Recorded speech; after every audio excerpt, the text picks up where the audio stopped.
Capítulo 12. Esta noche sí, cariño, que me duele la cabeza.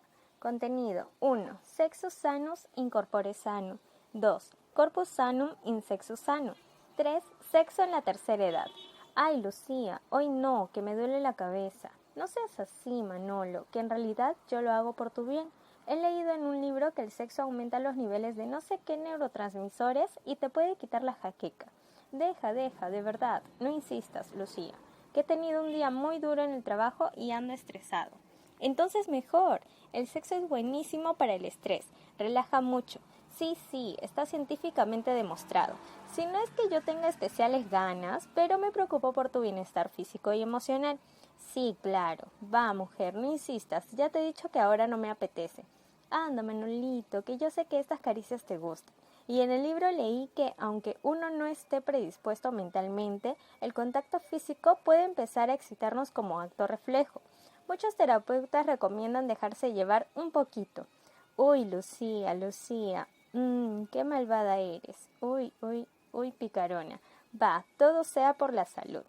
Lo que también explica el libro leído por Lucía, por si alguien se siente tentado de utilizar la misma estratagema, es que esto no es como tomarse una pastilla que tragas de golpe y ya hace efecto, no vale uno rapidito.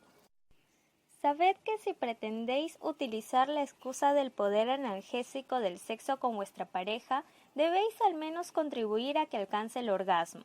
Evidentemente, nadie practica sexo como si fuera al gimnasio, motivado porque es una actividad beneficiosa para la salud, pero concienciados de que una vida sexual satisfactoria sí tiene efectos muy positivos tanto a nivel físico como emocional.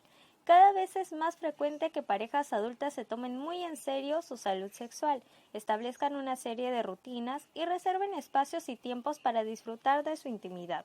Claro que el sexo se practica por placer, divertimento y deseo de expresar amor hacia nuestra pareja. Pero muchos estudios confirman que los beneficios del sexo sobre el organismo pueden ser una pequeña motivación añadida. Si empezamos por algo tan común como el dolor de cabeza, los científicos proponen dos vías por las que el sexo puede aliviar las migrañas. Por una parte, la propia estimulación sexual disminuye el umbral de dolor. Si en el laboratorio se presiona poco a poco con una pinza el dedo de mujeres que están siendo estimuladas vaginalmente y de otras que no, las que reciben estimulación tardan más en sentir el dolor. Como explicaremos en otros capítulos, la sobreexcitación de unas fibras nerviosas parece generar relajación y causar un efecto analgésico. Este es un efecto temporal e inespecífico que quizá no pueda aplicarse muy bien al caso de las migrañas, pero la segunda vía sí es más plausible. La liberación de endorfinas y oxitocina tras el orgasmo contribuye a reducir los dolores y el malestar que podamos estar sintiendo, especialmente cuando va acompañada del relajamiento posterior. De hecho, según varias encuestas, un 10% de mujeres se masturban para reducir los dolores menstruales y muchas reconocen que la excitación sexual disminuye efectivamente el dolor de cabeza. Es cierto que a la incitación terapéutica de Lucía se puede responder que nadie ha demostrado que su metodología para eliminar jaquecas sea más eficiente que un analgésico convencional, pero ella podría insistir diciendo que además contribuye a la relajación, a conciliar el sueño y a disminuir el estrés. Pero hay que señalar que el orgasmo de algunas personas genera justo el efecto contrario y provoca un repentino y fortísimo dolor de cabeza. Es lo que se llama Orgasmic Thunderclap Headache, dolor de cabeza orgásmico atronador.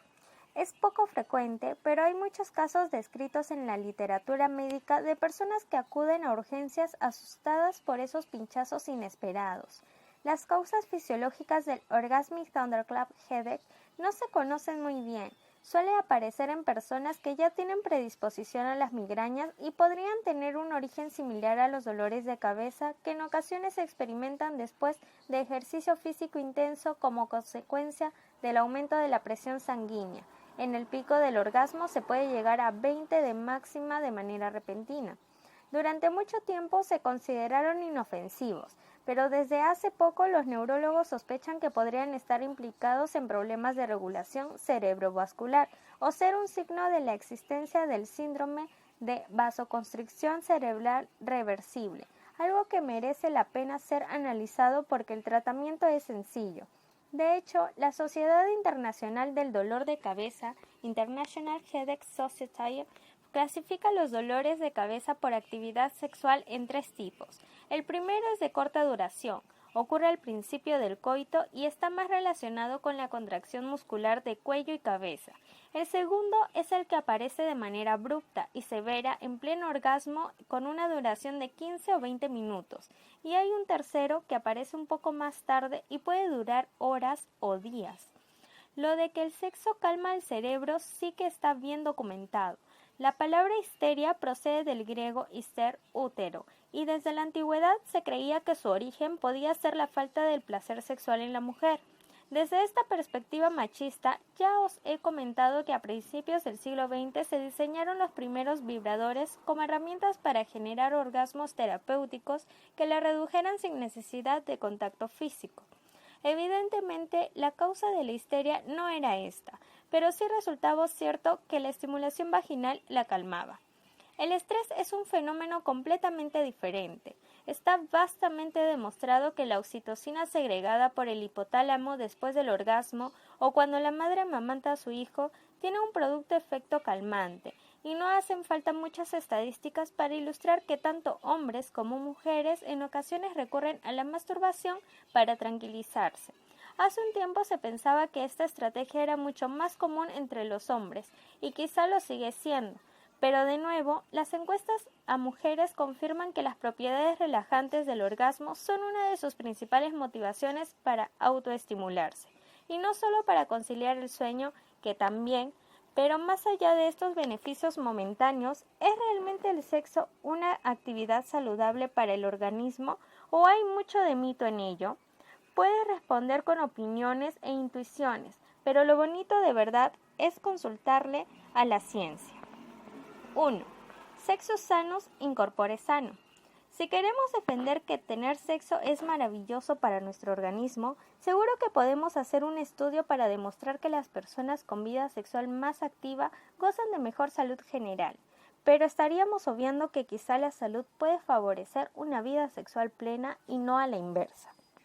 Si por el contrario queremos argumentar que el sexo conlleva desgaste físico y riesgos de infecciones, también podremos explicar que monjas y curas suelen vivir más años, pero de nuevo estaremos menospreciando el hecho de que sus estilos de vida suelen ser más saludables en otros aspectos. No es fácil ser riguroso en los estudios epidemiológicos. Centrándonos solo en el aspecto cardiovascular, tanto se puede afirmar que el sexo es un ejercicio la mar de saludable, como que se han documentado casos de infartos por subidas de presión sanguínea durante el coito. Ambos datos son válidos. Por eso los científicos investigan para averiguar de manera objetiva cómo afecta el sexo a nuestra salud.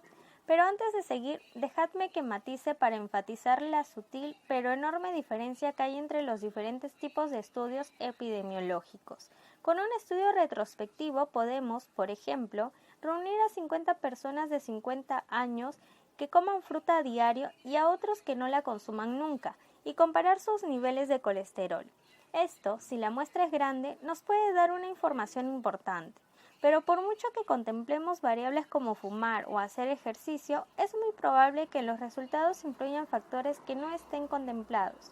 También podemos tomar una muestra de personas que han sufrido alguna enfermedad coronaria, otras sanas, de edad y circunstancias socioeconómicas parecidas, y consultar con todos qué cantidad de fruta han consumido en los años anteriores.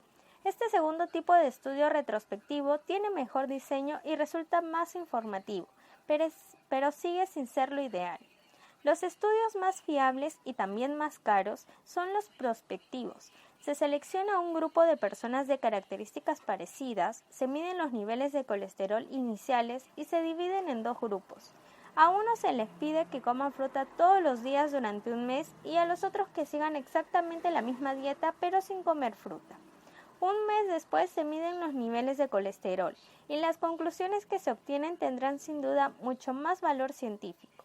Cuando en la prensa vemos un titular llamativo sobre el efecto que una determinada sustancia o actividad tiene en la salud, debemos tener en cuenta el tamaño de muestra y el tipo de estudio realizado.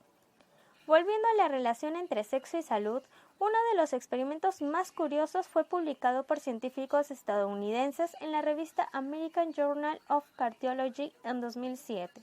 Los investigadores midieron las variaciones de ritmo cardíaco y aumento de presión arterial de 19 hombres de entre 47 y 63 años y 13 mujeres de entre 44 y 58 años en dos situaciones diferentes, en sus casas teniendo sexo y en el gimnasio realizando un programa de entrenamiento en la cinta mecánica. Tras corregir variables, la conclusión a la que llegaron fue que efectivamente el sexo se puede considerar ejercicio físico, pero que en realidad sería uno muy suave, equivalente como mucho a pasear a ritmo rápido, es decir, que no sirve como sustituto del deporte. Conclusiones parecidas han obtenido otros estudios que analizan el consumo metabólico de la actividad sexual, demostrando que no quemamos muchas más calorías durante el coito que subiendo varios pisos por la escalera, al menos si lo hacemos con nuestra pareja, ya que otros estudios sugieren que en el caso de una infidelidad o de una relación nueva gastamos más del doble de energía. Evidentemente hay una gran diversidad de prácticas sexuales, pero a la conclusión que llegan todos los estudios es que a lo que a ejercicio físico se refiere, el sexo es mucho mejor que quedarse en el sofá, pero que en sí mismo no nos ayuda a perder peso, ni nos exime de las visitas al gimnasio. Y esto se aplica también al supuesto riesgo de infartos durante el coito. Si bien se han descrito casos puntuales, una revisión reciente de la bibliografía médica sobre los efectos cardiovasculares de la actividad sexual concluye que son anecdóticos y, salvo en combinación con drogas y situaciones anómalas o estresantes, el riesgo es despreciable. De hecho, estadísticamente, el número de orgasmos durante nuestra vida está correlacionado positivamente con la longevidad y con menos accidentes cerebrovasculares. Y en 2012, la Asociación Americana del Corazón redactó un completísimo informe dirigido a los profesionales de la salud y publicado en la revista Circulation, en el que concluía que, salvo en personas con problemas cardiovasculares muy serios, es mejor recomendar la práctica del sexo que la abstinencia.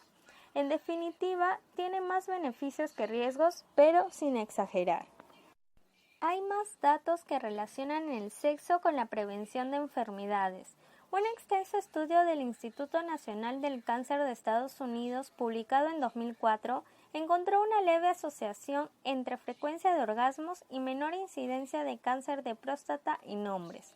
El mecanismo se desconoce, pero las hipótesis son que aliviaría tensiones en la zona y que la eyaculación podría eliminar toxinas. Otro estudio inglés confirmó en 2008 esta leve pero significativa protección frente al cáncer de próstata con un estudio de casos controles en menores de 60 años. Los resultados son confusos porque parecían indicar que en jóvenes el riesgo aumentaba. Las conclusiones literales fueron que la frecuencia de la masturbación durante los 20 y los 30 años era un marcador para riesgo más alto, pero reducía el riesgo en los 50. Es decir, que sí puede ser positivo, pero tampoco hace falta tomárselo como una obligación para cuidar nuestra salud. También se argumenta que la actividad sexual frecuente refuerza el sistema inmunológico. Esto es relativamente más fácil de medir.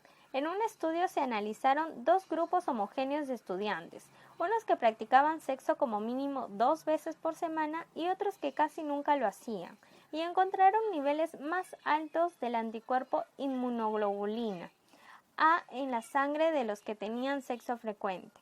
La investigación fue realizada por psicólogos con 44 hombres y 67 mujeres, pero, para ser sincero, esos mismos autores también demostraron que acariciar a un perro durante 15 minutos aumentaba los niveles de inmunoglobulina A, lo cual genera cierto escepticismo. No me hace falta hinchar resultados. El sexo es una actividad saludable, pero mucho más a nivel emocional que físico. Mejora la autoestima, refuerza la pareja, contribuye a nuestro bienestar, nos hace sentir más vigorosos y equilibra nuestra salud psíquica. Y todo esto siempre tiene una repercusión física. Cuerpo y mente se van reforzando, pero en realidad nuestra motivación no debería ser practicar sexo para tener buena salud, sino estar sano para tener buen sexo. 2. Corpus sanum in sexo sano. No se trata solo de ir al gimnasio para estar más atractivo, sino para rendir mejor también en la cama. Tanto en hombres como en mujeres, estar sanos y en forma repercute en una vida sexual más satisfactoria. Incontables estudios han asociado el sedentarismo, la obesidad y el tabaquismo con mayor riesgo de disfunción sexual. Eso ya lo sabíamos desde hace tiempo, pero investigadores de Atlanta fueron un poco más lejos y analizaron si el ejercicio regular mejoraba la respuesta sexual y la capacidad eréctil en una muestra de chicos jóvenes y sanos sin problemas sexuales. En palabras llanas, la conclusión fue que los hombres de entre 18 y 40 años que practicaban deporte y estaban en mejor forma física tenían erecciones más rígidas y declaraban tener más satisfacción en sus encuentros sexuales.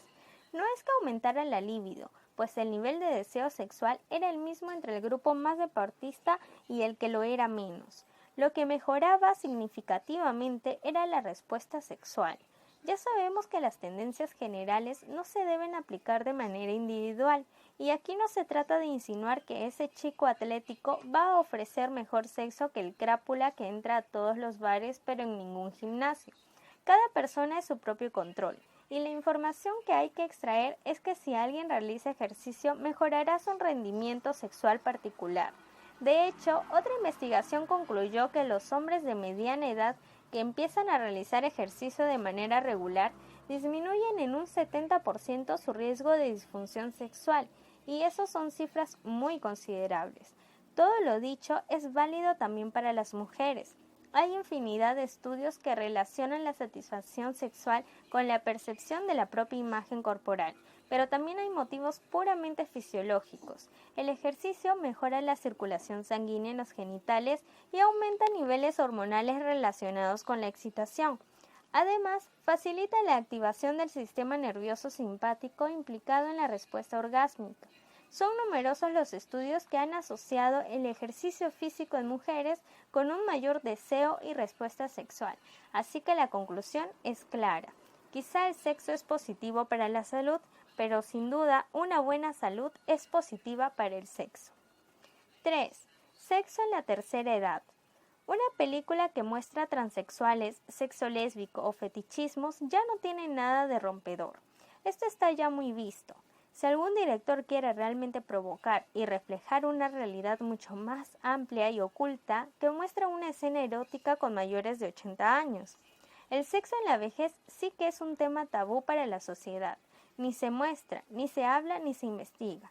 A pesar de que la mitad de las personas casadas mayores de 70 años han tenido sexo vaginal al menos una vez durante el último año y el 20% con una regularidad como mínimo mensual, según la encuesta de comportamiento sexual publicada en 2010 desde la Universidad de Indiana y el Instituto Kinsey. La encuesta refleja que el 42% de hombres y el 21% de mujeres de 60 a 69 años y el 30% y 11.5% de más de 70 años se han masturbado durante el último mes. Además, el 23% de hombres de 70 a 79 años y el 19% de mayores de 80 años habían tomado fármacos para la erección en su último encuentro sexual. En términos más generales, un extenso estudio publicado en 2007 en la revista New England Journal of Medicine, con más de 3.000 adultos de entre 57 a 85 años, estableció que en Estados Unidos el 26% de personas de entre 75 a 85 años están activas sexualmente, el 53% de entre 65 a 74 años y el 73% de entre 57 a 64 años. En esta encuesta por activa sexualmente se entendía haber tenido relaciones sexuales como mínimo una vez en los 12 últimos meses. Es un criterio laxo, pero incluso en el grupo de mayores de 75 años, el 14% respondió tener sexo en pareja 2 o 3 veces al mes y un 6% como mínimo una vez a la semana. Se calculaba también que 1 de cada 7 estadounidenses mayores de 57 años consume Viagra o similares. El sexo en la vejez es un tema de creciente importancia. En marzo del 2012, el sociólogo de la Universidad de Wisconsin, John DeLamater, publicó una revisión de toda la bibliografía científica sobre sexualidad y envejecimiento publicada hasta la fecha, concluyendo que, efectivamente, muchas personas sanas de 70 u 80 años continúan sexualmente activas y que la frecuencia de expresión sexual está relacionada con mejores índices de salud física y mental. En su detallado trabajo, DeLamater cita encuestas según las cuales el 59% de hombres y el 35% de mujeres mayores de 45 años se muestran de acuerdo con la frase «La actividad sexual es importante para mi calidad de vida». Y solo el 3% de hombres y el 20% de mujeres afirman que podría ser igualmente feliz sin volver a tener sexo nunca más. El 39% de hombres y el 37% de mujeres están de acuerdo con la frase «el sexo es menos importante cuando envejeces» y solo el 2% y el 5% respectivamente con «el sexo es para gente joven». Es difícil saber cómo han evolucionado todos estos datos en las últimas décadas. Paradójicamente, las mayores encuestas sobre comportamiento sexual realizadas en Estados Unidos y Reino Unido no incluían a mayores de 60 años hasta hace muy poco. El sexo en la vejez es tabú hasta para la ciencia. Sí, encontramos datos estadísticos de las últimas décadas en Suecia con las encuestas sexuales periódicas que se empezaron a realizar en 1971. Con base en ellas, en 2008 se publicó un artículo en el British Medical Journal en el que se establece que entre 1971 y 2001 el porcentaje de hombres casados mayores de 70 años que había tenido un coito en el último año había pasado del 52% en 1971 al 68% en 2001 y en mujeres del 38% al 56%. En los hombres no casados mayores de 70 años pasó del 30% al 54%. Y atención, en las mujeres no casadas del 0.8% al 12%. Este último dato es quizá el más significativo. De entre los sexualmente activos en 1971, el 10% de los hombres y el 9% de las mujeres suecas mayores de 70 años tenían sexo semanalmente, frente al 31% de los hombres y el 26% de las mujeres en el año 2001.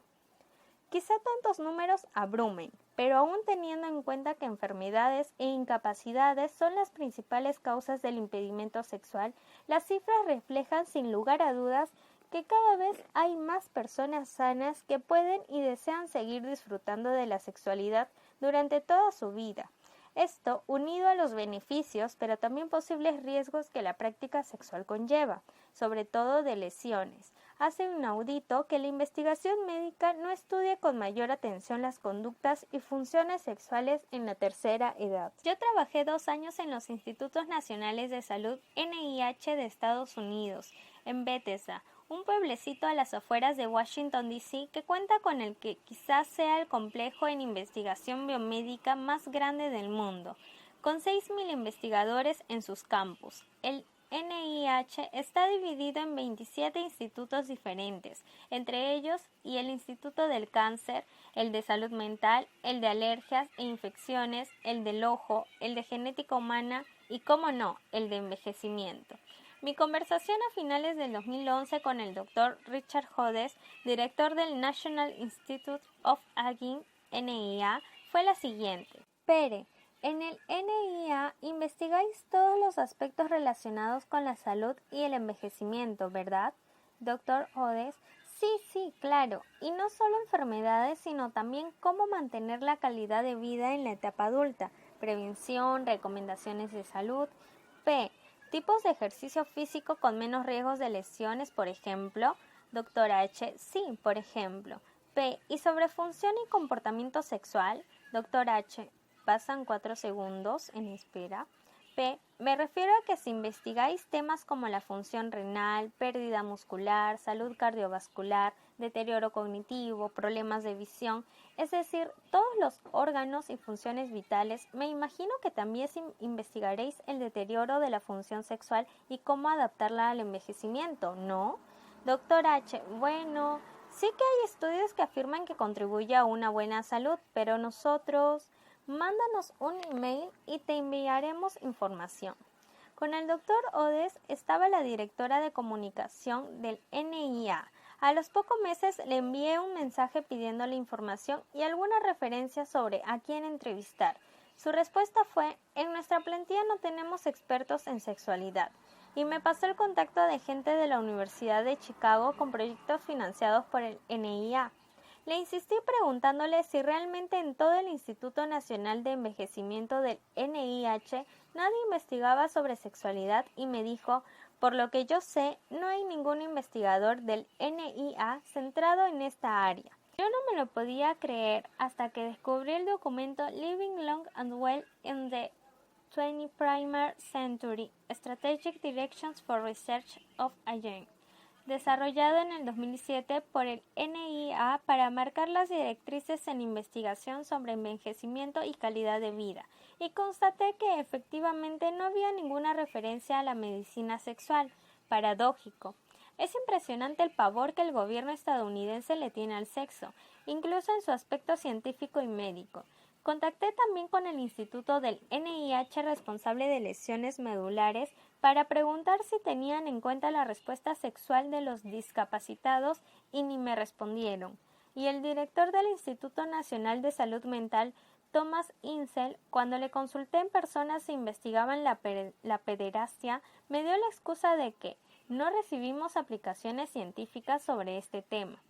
La sexualidad humana está censurada en la Agencia Pública de Investigación Biomédica estadounidense y en menor grado en la ciencia en general, y es una lástima.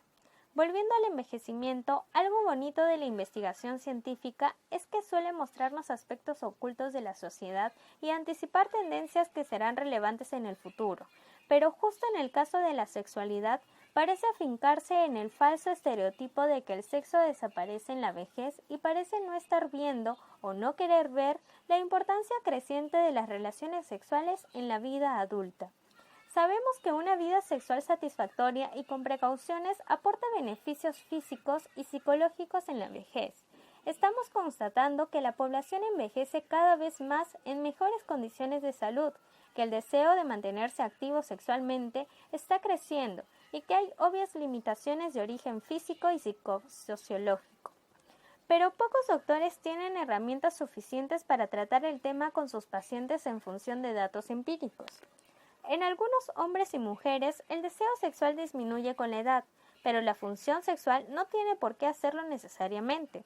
Es obvio que enfermedades cardiovasculares o la diabetes generan problemas de erección en los hombres y que la disminución radical de estrógenos en las mujeres tras la menopausia conlleva problemas de lubricación y con el tiempo cierta atrofia muscular que puede aumentar el dolor durante el coito.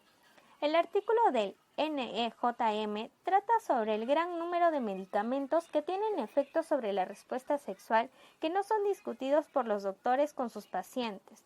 Y está claro que enfermedades como el cáncer afectan de muchas maneras diferentes a la sexualidad, pero sigue habiendo insuficientes estudios y recomendaciones al respecto.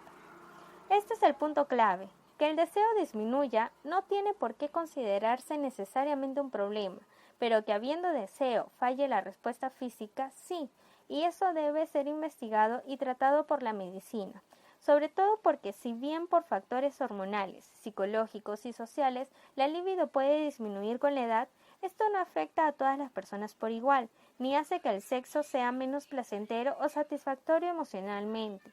De hecho, varios estudios indican que las mujeres mayores conocen mejor su cuerpo y algunas alcanzan más fácilmente el orgasmo de adultas que cuando eran jóvenes. Uno de los estudios más detallados sobre sexualidad femenina en edad adulta fue publicado en enero del 2012 por investigadores de la Universidad de California. A partir de encuestas específicas sobre sexualidad a más de 1.300 mujeres de entre 40 y 97 años que vivían en una misma comunidad en las afueras de San Diego. Estas mujeres formaban parte del rancho Bernardo Stadi, cuyas condiciones de vida y parámetros de salud llevan años monitorizándose para realizar con ellas diferentes estudios epidemiológicos. En este caso, los investigadores agruparon a las mujeres en 4 grupos: 40 a 55 años, 55 a 68 años, 68 a 79 años y mayores de 79 años, y compararon diferentes aspectos de su sexualidad. Los resultados fueron significativos. Si bien el deseo sexual y el número de relaciones iban disminuyendo con el paso del tiempo y las dificultades como la falta de lubricación iban en aumento, la frecuencia de orgasmos durante el acto sexual era prácticamente idéntica, y lo más significativo, los índices de satisfacción parecían ir aumentando con la edad. Es decir, había menos sexo y con mayores dificultades, pero se vivía más pleno y satisfactorio.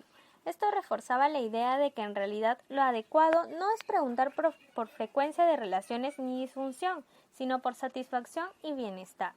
La conclusión general del estudio es muy importante. Disminuye la cantidad de encuentros sexuales, pero no la calidad, y se pierde deseo, pero se mantiene el placer físico y emocional.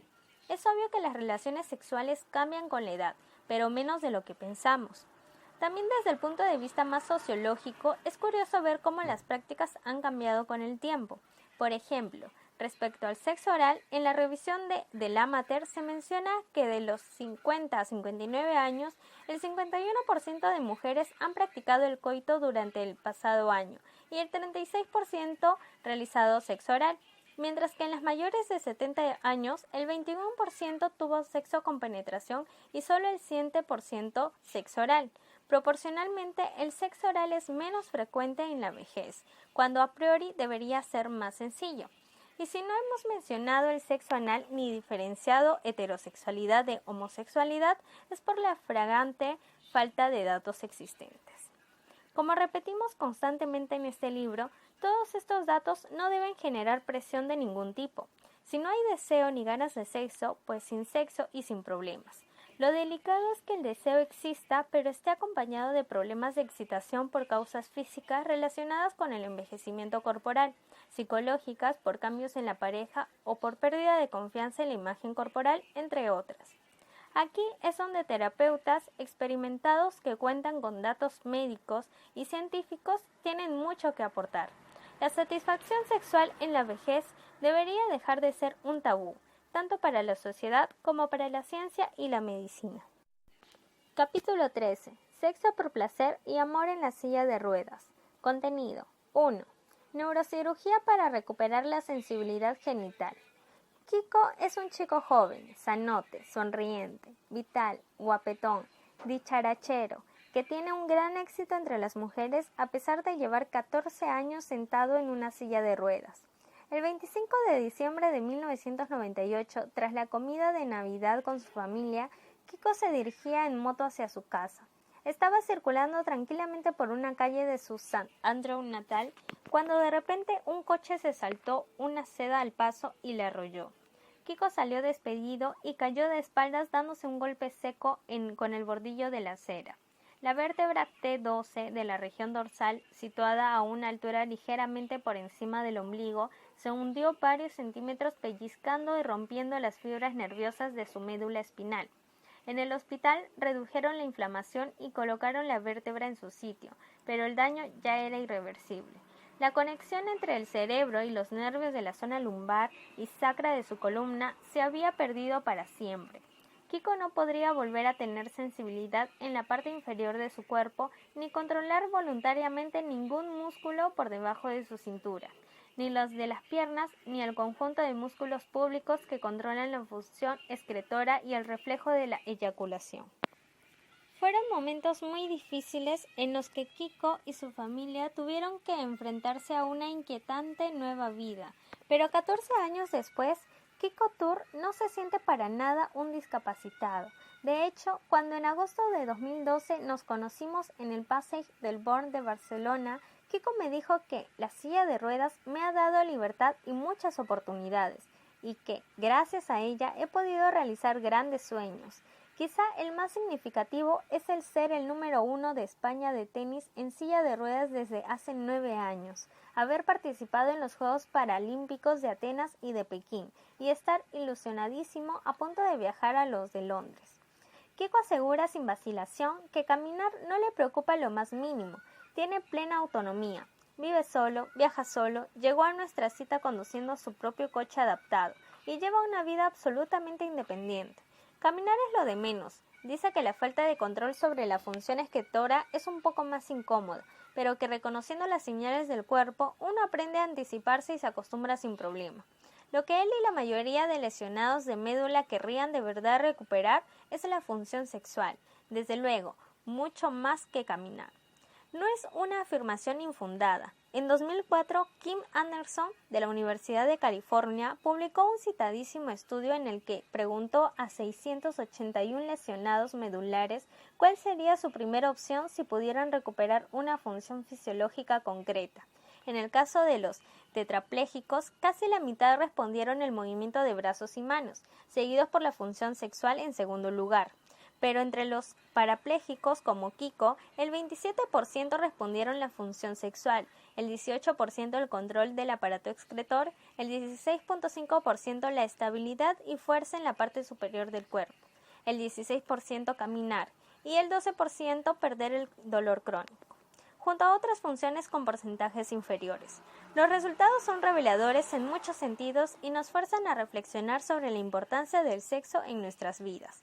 Cuando le comenté sobre el estudio a Kiko, no se sorprendió en absoluto. A Kiko le encantan las mujeres. De hecho, liga un montón y tiene una vida sexualmente activa y nada desdeñable, pero no es lo mismo. Cuando está con una chica toma Viagra y puede practicar sexo sin problemas, con una ligera salvedad. No tiene sensibilidad alguna en el pene. En muchas ocasiones no lo explica y finge placer para que las chicas no se inhiban y disfruten más de la relación. Él también disfruta a pesar de no sentir los genitales. Dice que se excita muchísimo dando placer y que con el tiempo partes de su cuerpo han ganado en sensibilidad. Ahora se recrea mucho más en preliminares, caricias y juegos sexuales, y ha aprendido nuevas técnicas que pueden dejar muy pero muy satisfecha a una mujer. Kiko goza como cualquiera del sexo, pero reconoce un punto de frustración. Es como un volcán que no termina de estallar, me dice en referencia a la falta de orgasmo y repite convencido. Las sensaciones sexuales son lo único que de verdad me gustaría muchísimo volver a experimentar. Por curioso que parezca, si la lesión de Kiko hubiera sido más alta, tendría una mejor respuesta sexual. Sus nervios parasimpáticos en la región lumbar y sacra estarían intactos, y si bien no recibirían órdenes directas del cerebro, sí podrían reaccionar y tener una erección sin Viagra como acto reflejo a la estimulación genital. Además, si las fibras del sistema nervioso simpático emergentes de mitad de la columna llegaran a los músculos pubococcígeos, podría eyacular y sentir algo parecido a un orgasmo. En el hospital de la Universidad de Quebec en Montreal, la especialista Frédéric Courtons me lo resume perfectamente.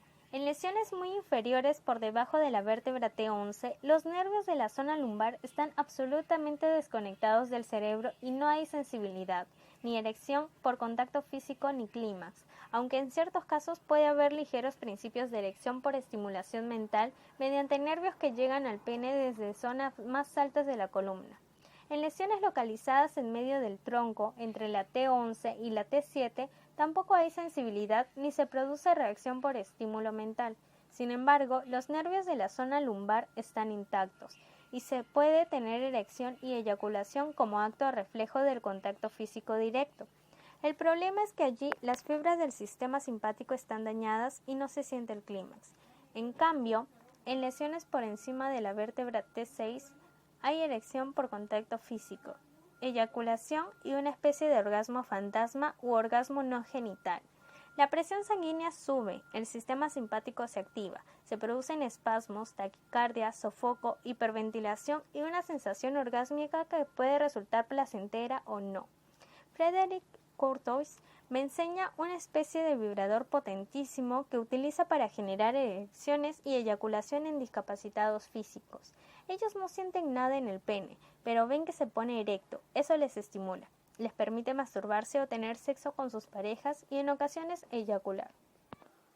Courtois me explica que esa misma mañana había provocado el primer orgasmo de su vida a un chico de 27 años, que en realidad se fue un poco consternado. Las primeras veces, cuando notan esa reacción extraña y repentina de sus cuerpos, no la reconocen como un orgasmo, suelen definirla como aversiva, y es con la práctica que se experimenta placentera. Frederick ha publicado gran cantidad de artículos científicos sobre la función sexual de lesionados y lesionadas medulares y las sensaciones que describen durante la eyaculación. Y si bien explica que hay gran diversidad individual, asegura que muchos hombres y mujeres con lesión medular experimentan placer sexual e incluso orgasmos si la lesión es alta, sin tener ninguna sensibilidad en los genitales. De todas formas, alcanzar el orgasmo o no es en realidad lo de menos.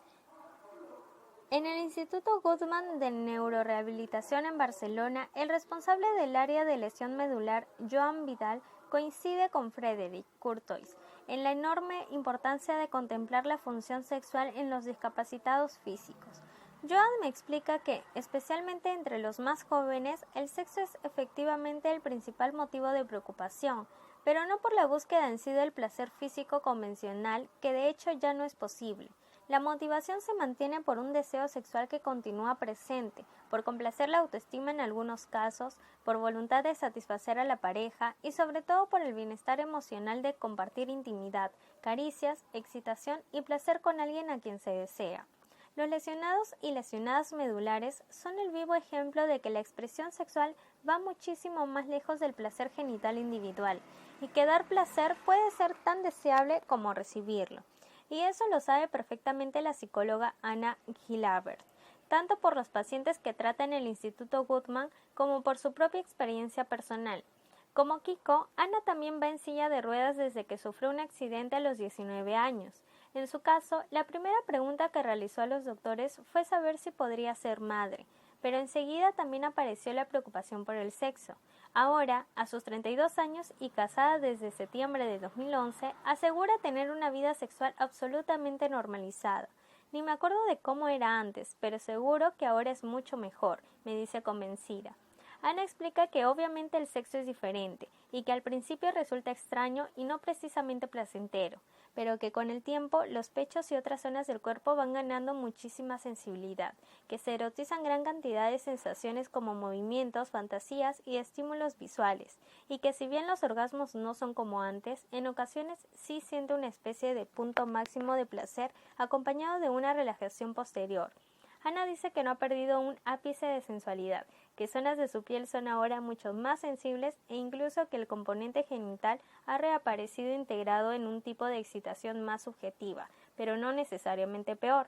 De hecho, discrepa en que satisfacer a la pareja sea la principal motivación de los lesionados medulares para tener sexo, y afirma que la mayoría de sus pacientes en el instituto tienen sexo por el propio placer físico, especialmente las mujeres, que son más capaces de erotizar otras zonas del cuerpo y disfrutar más de juegos y estímulos mentales. El ejemplo de Ana constata la máxima de que el sexo puede ser fabuloso si lo ampliamos más allá de genitales y penetración. Los testimonios de Kiko y Ana me dejaron impactado, por lo personal, pero sobre todo por darme cuenta de la enorme importancia que tiene expresar intimidad sexual en nuestras vidas y lo tabú que resulta para la sociedad. Cuando lo comento con amigos, pocos se han planteado cómo son las relaciones sexuales de los discapacitados, y por lo que parece, la moralista ciencia solo lo hace desde tiempos muy recientes. 1. Neurocirugía para recuperar la sensibilidad genital. La ciencia y la medicina continúan hablándonos de volver a caminar, a pesar de que muchos parapléjicos están bien adaptados a su vida en silla de ruedas y si algo desean realmente es volver a tener sensibilidad en sus genitales. Hay una manera de lograrlo, bypass de nervios sensitivos. Cuando Joan Vidal del Instituto Guttmann me habló de esta posibilidad, se refería a intentar mejorar tanto el control de la función sexual como el de la excretora. Respecto a esta última, los músculos que utilizamos para contenernos de orinar o defecar cuando tenemos un apretón se activan por nervios que salen de la zona sacra y lumbar de nuestra columna. Cuando se tiene una lesión medular en esa área, las órdenes del cerebro no llegan y se pierde el control voluntario de los músculos públicos. Pero, ¿qué pasaría si se pudiera conectar estos nervios a otros provenientes de una parte del cuerpo diferente? Imaginémoslos empalmados a los nervios responsables de, por ejemplo, hacer fuerza en los abdominales superiores. Si esto fuera posible, cuando un discapacitado notara que está a punto de orinar, haría fuerza en el abdominal superior y quizá también contraería los músculos de la vejiga, cerrando la salida de orín. Esto lleva cierto tiempo intentándose, pero los resultados no son del todo satisfactorios por la atrofia y pérdida de tono muscular progresiva que se produce tras la lesión. Es decir, que con el tiempo el músculo desaparece y restaurar la función motora es muy complicado, pero en cambio los nervios siguen intactos y devolver sensibilidad mediante un bypass nervioso debería ser mucho más fácil. De hecho, el cirujano holandés Max Overgaard ya ha logrado que lesionados medulares vuelvan a sentir el contacto con el pene y está investigando con clítoris de mujeres. Mi entrevista con él fue una de las más impactantes realizadas para este libro. En 2006, Max Overgaard publicó resultados iniciales con 3 pacientes afectados de espina bífida. Eran 3 chicos de 17, 18 y 21 años que mantenían intacto su interés y fantasías sexuales, con niveles normales de testosterona, que se excitaban mentalmente y que podían conseguir una erección utilizando Viagra, pero cuya lesión les impedía tener sensibilidad en el pene. Sí, en cambio, notaban los contactos o caricias en la ingle, porque allí los nervios sensitivos llegan desde una zona de la columna vertebral que está por encima de la lesión. El procedimiento fue arrebatadoramente sencillo. Los cirujanos hicieron una excisión en un lateral del pubis, identificaron el extremo del nervio sensitivo ilioinguinal que va desde la columna hacia la ingle, y lo conectaron por microneurocirugía al nervio dorsal de la base del pene. Pocos meses después de la operación y tras muchos ejercicios de rehabilitación, los pacientes empezaron a experimentar una extraña sensibilidad en el miembro. Al principio, cuando les masajeaban el glande, parecía que les estaban tocando la ingle, pero con tiempo y entrenamiento el cerebro fue reconfigurando la imagen corporal y los 3 chicos terminaron sintiendo el contacto en un lateral del glande, no en el resto del pene. Uno de ellos tenía pareja, y en el artículo describe que 12 meses después de la intervención no solo tenía más sensibilidad en el glande, sino que además lo experimentaba como erógeno.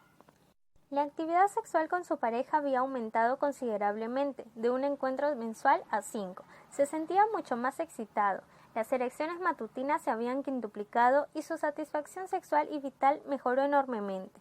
Los otros 2 chicos recobraron sensibilidad, valoraban los resultados como positivos, pero al no tener pareja, la sensación de mejoría fue mucho menor. Es un tema fascinante. En el momento de la entrevista, Max me habló de los resultados que iba a publicar a principios de 2013. Con un procedimiento similar, había ampliado la muestra a 30 pacientes con espina bífida o lesión medular y logrado un éxito sin precedentes. Tras la operación y varios meses de rehabilitación, 24 pacientes, el 80%, lograban sensibilidad en el glande.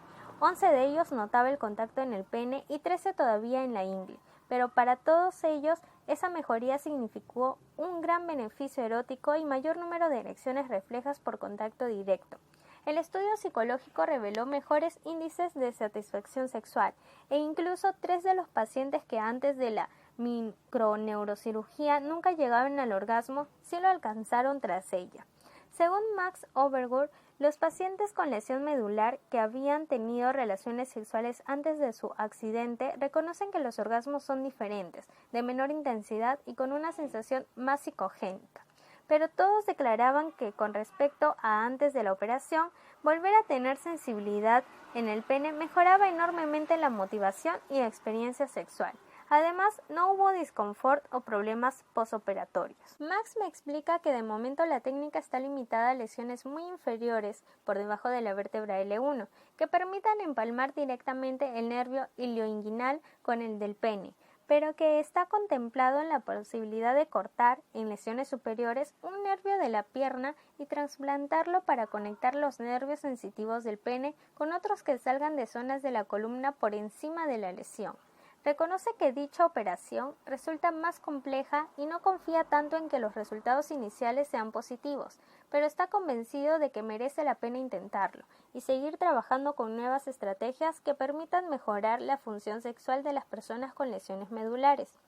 También está empezando un proyecto con mujeres para intentar devolver sensibilidad al clítoris. Asume que es una cirugía más difícil, pero se muestra optimista. Hablando con él, me sorprende que algo así no se haya investigado antes, y le pregunto si está utilizando herramientas que no estaban disponibles años atrás. Me responde que no, que él lleva 10 años trabajando en este campo y dicha neurocirugía es relativamente sencilla, pero que al principio le costaba muchísimo que los comités de ética aprobaran los proyectos. Me quedé anonadado. ¿En qué sentido podría no ser ético intentar mejorar la función sexual y la calidad de vida de discapacitados que lo deseen? La ciencia alardea de ideas revolucionarias y de anticiparse al cambio cultural, pero respecto al sexo se muestra tan temerosa como el resto de sociedad, o incluso más. Max no es el único científico que ha encontrado con miedo a que sus compañeros de profesión le consideren frívolo por investigar sobre sexo. Descubrirán los desfasados que estaban el día que estas intervenciones sean rutinarias y alguien como Kiko pueda cumplir su deseo de volver a sentir los genitales. De verdad que es algo importante y realmente profundo. Es obvio que Kiko desearía volver a sentir placer genital, pero lo que más le motiva es poder expresar su sexualidad al máximo cuando está con una chica que le gusta. El sexo no es solo un acto de satisfacción física, sino también de amor y de intercambio que une de manera química y emocional a las personas. Es algo tan maravilloso que no se entiende cómo todavía resulta un tabú tan grande en nuestra sociedad. Desde luego, si alguien percibe ligeramente indecoroso el deseo de Kiko, se ruboriza o piensa que por su condición debería reprimirse, todavía está a tiempo de rectificar y superar todo el nefasto pudor que le inculcaron de pequeño. La historia de Kiko es ejemplar en muchos aspectos, por su superación personal, por su optimismo vital y por su espíritu de lucha. Pero en lo referente a este libro, también por mostrar la importancia que tiene una vida sexual sana en el bienestar de las personas y cómo la ciencia puede contribuir en ello.